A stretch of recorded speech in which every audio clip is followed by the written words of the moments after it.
my dad just came through and just washed us all clean.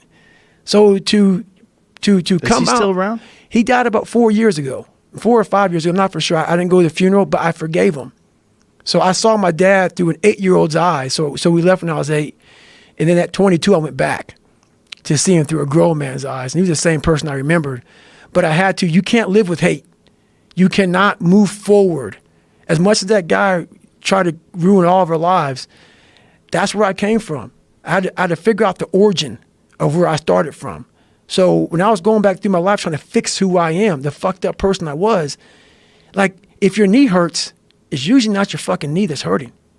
It's something else, man. Like, it could be a tight quad. It could be the right leg if it's the left leg. You got to find out the origin of where all this shit began. And it was him. So I had to go back to where, you know, my roots and the origin of all this happened, and it's hard to do that. Did you make peace with him? I made big peace with. So we didn't have a peaceful conversation. We left very Garanimal. He's a vicious man. He was a vicious man. I mean, medieval motherfucker.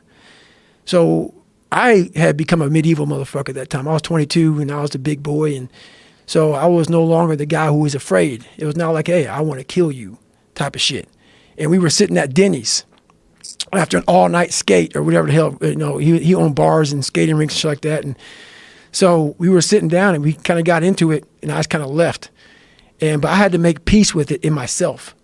I could not hold on to that hate, because holding on to that hate was half the reason why I kept falling into the same pattern of failing. I had to start dumping off some baggage. I had to start figuring out me through him, and that's all he was there for. He was the origin. I had to figure him out, figure out why he was so evil to my mom, to me, my brother. And I had to start studying him. Like, a lot of people have situations where someone does something and we all attack that person, like on the media. If someone does something wrong, everybody now is fucking perfect. And we now judge this guy. I don't judge him. I don't judge anybody. What I do is I start studying them. Why did they do that?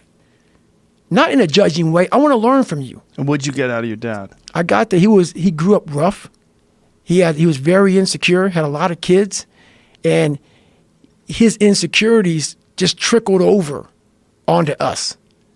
So, yeah, he jacked us up real good, but he never fixed himself. So if you never fix yourself, the next person in line is going to get the wrath. And we were next in line. You know, his first wife, you know, killed herself or whatever happened, and, you know, got burned up in a house or something. It's some craziness, man. There's a lot of stuff that goes on there that I didn't put in the book because I don't feel like going to court. Yeah. But, yeah, it was a lot of stuff.